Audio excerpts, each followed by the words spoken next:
So Greg, tell me what the Earl Atcher experience has meant to you. Well, it was pretty life-changing.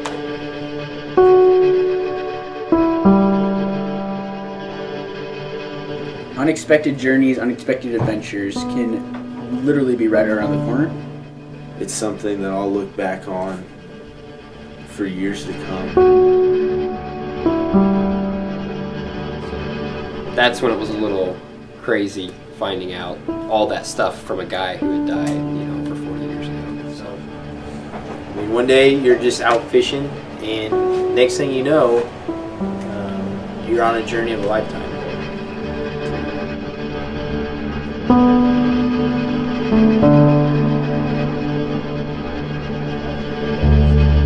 The way I remember it is we were all hanging out at the man's den one day in April. It was a nice day outside, so we decided to get out of the house and go to Lawson Lake. So we get there, I'll get out of my van. Greg was the only one who brought a fishing pole, and I was left out a little, so I decided to rummage through, you know, the trash cans and comb the lakeside just to see what I could find, and I found everything I needed, and so I was doing pretty good. I needed a fish hook, and I couldn't find one, so I decided to go into the woods, like the tree line next to the lake, to find what I needed. It was pretty like typical Donnie, just like taking off in the woods. You're like, what's Donnie doing? I have no clue. But on my way out, I was just like scrambling down through the brush, and I find this like little notebook thing. When he came back, at first I was like, I don't know, I thought he found some trash or something. I didn't really think he found anything. And So found that's this, what you found? Yeah, I found this little notebook. It was all like, it was a lot wetter than. By this time, everybody had made their way back over towards the gazebo. Donnie came out and he says, "Hey guys, come over here.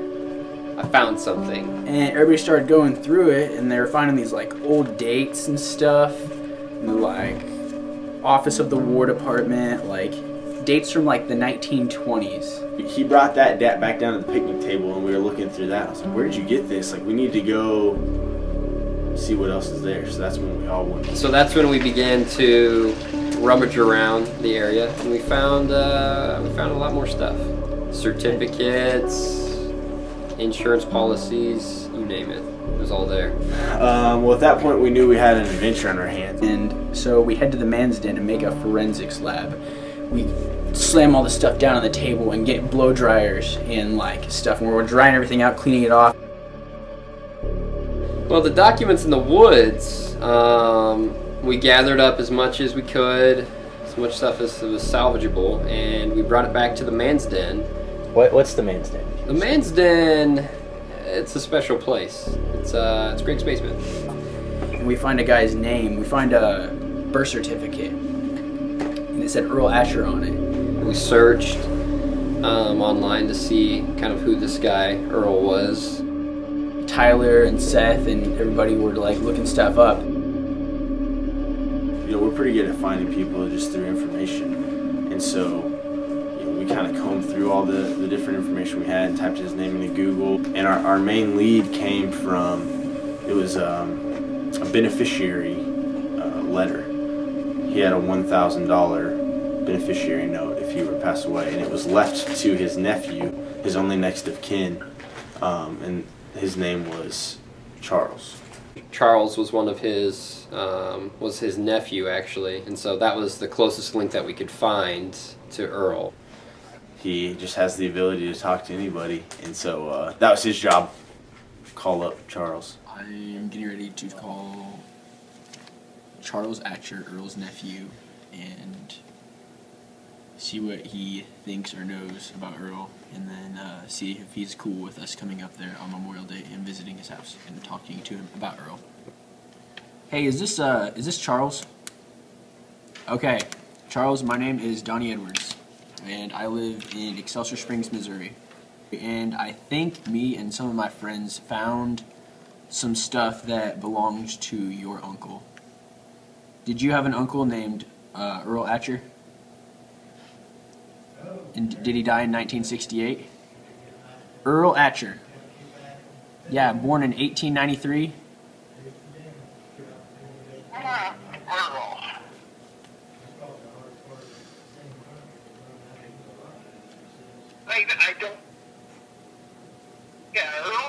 just to clarify, it is okay if me and some of my friends come up and talk to you about who Earl was? Yeah, I can tell you what I know. Okay, that would be greatly appreciated. I guess we'll see you on Monday sometime. All right. All right, thank you very much, Charles, and you have a good day. Yep. Yeah. That's how it's done. All right. Just so happens Charles was in Iowa, and that's about 6 hours away. So it was a little journey out there. So took some dedication to get there. Okay. Yeah, it was Memorial Day. Earl was a veteran. I was like, man, this would be pretty fitting, like pay tribute to him. We wanted to stop. All right, so here's the update. We have a case back here. It's currently 2 o'clock in the morning, and we're about to leave. We're about to leave for Iowa. Already bleeding. We're going to see Charles A. Atcher, the nephew of Earl. We would just, do what anybody would do with the trumpet. We'd blow the trumpet. Was there a phrase that you said when you blew the trumpet? Yeah, it's, Just flat out, what was it? we would blow the trumpet and we would say, I'm horny, and we just wanted to, because it's a horn. Set. You're gonna spill water everywhere. Stop. Why is everyone always being mean to Greg? I don't really have a good answer. I think it's my personality is like a magnet that just says, "Hey, punch me," or something like that. Stop. You're gonna spill it all over my stuff. Set. Just stop for a second. You're an Greg likes to play the victim card, and he's just a pretty manipulative person. hurt my leg. Ouch. Ow. Not such a big hopper now, are you, Greg? Everybody's like, oh, how can you be so mean to Greg? Like, what did Greg ever do to you? But like, Greg, stop it. Why humiliate me?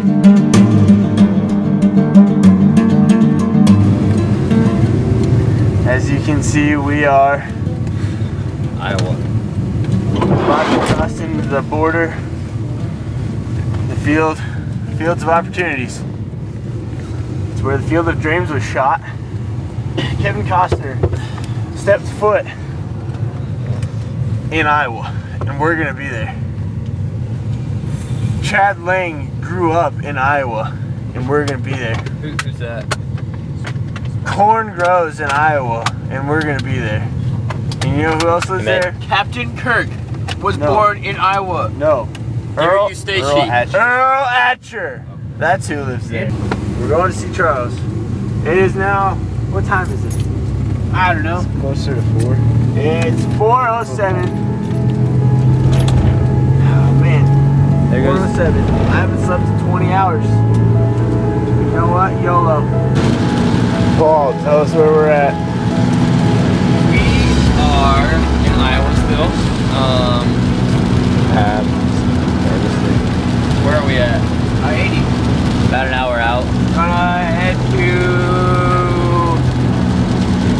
Laurel, Iowa, and eat some breakfast At a diner. at a diner. Take a cat nap, then talk to Charles. It's flooded. That is real Sad. flood water. Greg, wake up! Have you gotten any sleep today? A little bit. Greg hasn't gotten any sleep today! Oh no! Greg hasn't got any sleep! That's horrible. I don't know what we're God. gonna do. Let's pull over!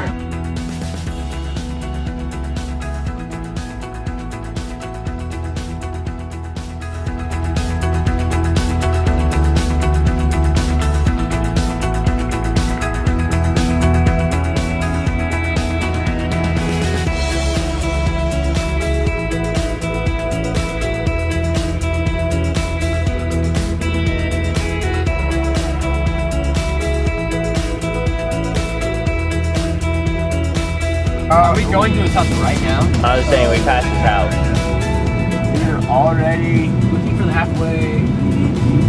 we're A library? We're in the middle of Laurel, Iowa right now. They have a library? We're going there. We will read there. We are in the middle of nowhere, and the only diner here is closed for Memorial Day, so we have no food. The town was like a bump in the road, just a very, very small town. So that's kind of what we were hoping for, like, you know, we can get a diner in, like hometown cooking from grandma from Laurel, you know, that kind of deal. But sure enough, small town, Memorial Day, not open. But the gas station is open, so we're saved. We have like 2 hours to kill. This is the issue. Otherwise known as 2 hours to nap. Greg, tell us about when you lost your temper and gave me a black eye. Look at that right there. I don't know if you can see that on camera, but like, Yep. No. there's a big ding right there, and you can see where the corner of the pop can hit him right there. Yep. You just never know when Greg's gonna snap like that. It was a good shot. Yeah. And it didn't even say sorry. Look at all the eagles. This is gonna be sick. This guy is gonna be super cool. He's got 3 trucks.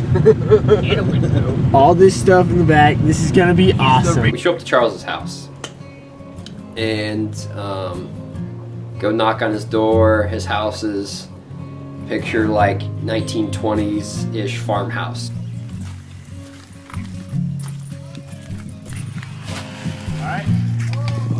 His son lets us in.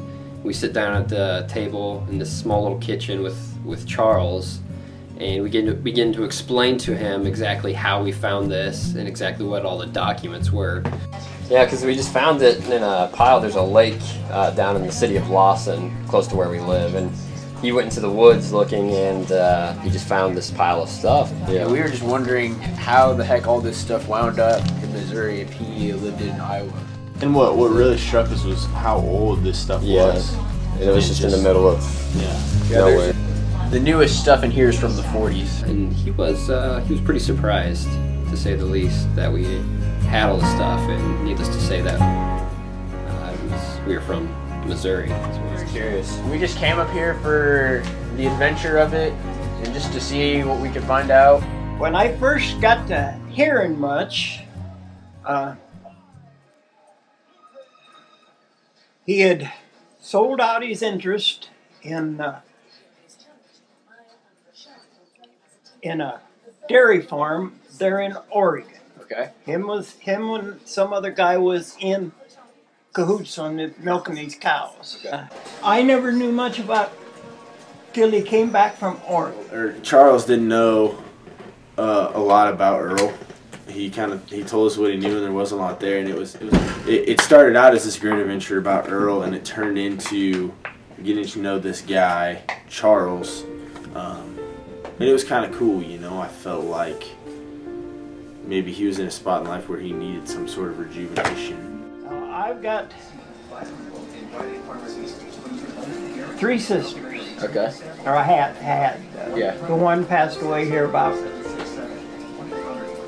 Let's see, wife died in 05. Francie died in about 07. Okay. And the doctor called me aside and said she wouldn't have over a month because it was eating through the lining in the bladder. And it was just a month from the time we got home till I was out planting daylilies, and she hollered out that she started hemorrhaging, and we took her down to the hospital. Very welcome, just welcomed us into his house, complete strangers. Never met us, but welcomed us into his life. And then from there, he pretty much walked us through the whole town. Larry was the mayor, and we met him. He was a character, let me tell you. But we walked in. Well, we started out in the garage next to the house, and there was like 3 old cars that were, you know, he was beaming with pride with those too, and they were really cool. Because he was like, he didn't say it, but with his body language, he didn't want us to leave. He kind of felt bad about leaving, you know. It was kind of a spot where he kept on talking. You know, he definitely just wanted to talk, and so there was a part of me that was like, man, I wish we could stay, or I wish we had have stayed, or just to have more of a conversation with him. We drive all the way out to Iowa to find out about this guy's stuff that we found in the woods.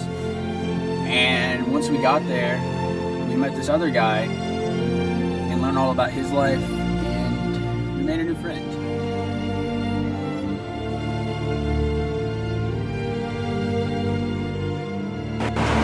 What just happened? We went to Charles' house, talked to Charles for a good hour and a half. He talked our ear off. Seemed like a nice old guy. And we got a good lead in Liberty, like 5 miles from our house. So we traveled 3.5 hours to get a lead that was actually like 10 minutes away from us. It's the little things in life that matter. We were at Charles' house just talking to him and stuff, and then he gets a phone call, and it's his sister Helen, and he's telling her that we're all there. And Helen, they'd been talking that week, but I talked to her on the phone. Like, Charles handed the phone to me, and I was talking to her. 4 years ago, her storage unit, not a house, had actually been broken into. The thieves, somehow, some way, who knows why, they left the stuff. They're like, hey, this is like completely worthless. There's just a bunch of papers, no gold in here, and so they threw it away in a tree line in Lawson. Okay, so the thieves dumped this stuff in the woods. Yeah. And then along you come. I found it. Looking. So it's completely worth the trip. Oh yeah. Completely successful. We made fun of Greg the entire time. We still have 3 hours to go.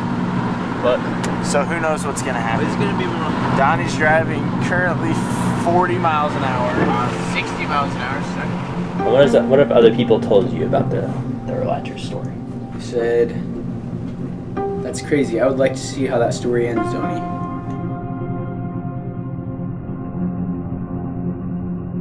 We finally got a hold of Helen. We were meeting up with her to do the interview. She brought a bunch of Earl albums, and we brought the notebook. We're gonna meet with her, get coffee, see what she says about Earl, see what else we can find out about the actual guy, who he was. Some stuff. I found everything but a fishing hook, so I was just combing this tree line by this lake in Lawson, and I found this, and this it just looked like really old. We found old dates and everything. Oakley, Waldo, Earl, absolutely is his. And so, Now, Uncle Earl, I was his baby, you might say. Oh really? Yes. Okay. He got cancer there towards the end, Oh, and so really? he was at the VA hospital. And this was a class project he did, so you'll be interested in this one. like all of his Yes, this is all Earl and Frank's World War I stuff. World War I stuff. What? But I want to know, what did the person save out of this? Was there something that they saved? Yeah. We were kind of wondering that too. Like, you know, Why this was thrown away. You told us this. I thought they just went, it's halfway between our house and the farm Yeah. and the city. They robbed us. They pulled off the park to see, hey, what do I have here? Yeah. This ain't any good. Helen's a nice lady. She showed us a bunch of pictures of her family. We gave Helen the folder to keep forever until she dies. And then some. What was her reaction? She was thankful. She said, wow guys, that's very generous of you. And we got to keep the notebook. What started it all, we still have it. It all started with going fishing, which led us to Earl, which led us to Charles and Iowa, Marshalltown, and Laurel. That led us to Helen, Charles' sister, Earl's niece, and Liberty, Missouri, which led us to IHOP, the International House of Pancakes, and many photo albums of Earl's life. Much was figured out today and laid to rest. do you think anyone else besides us would have gone to such great lengths to solve the mystery? Too few would have. Tyler and I have not met them. I feel like the trip like this and many of the other stories that we have is the legacy of the Manston. I'll tell my kids about it, like my actual kids, and like I'm a teacher now, and I tell the story. Like I told the story the first day of school to every single one of my classes this year. Even now, a whole semester later, they're like, "That's the coolest story we've ever heard." Find something that you don't know what you're gonna find, but you take that chance. And for me, I think it turned out really well. Wouldn't trade it for anything. Why I want people to see this is so they can have their own adventure like this. Like, if they find something that's suspicious, like go look, go figure it out. Want to tell them the story? Yeah. A lot of people don't believe me. They think it's like made up or fictional. It starts with a fish hook in the middle of the woods, and it ends with one of the greatest stories that I'll ever tell.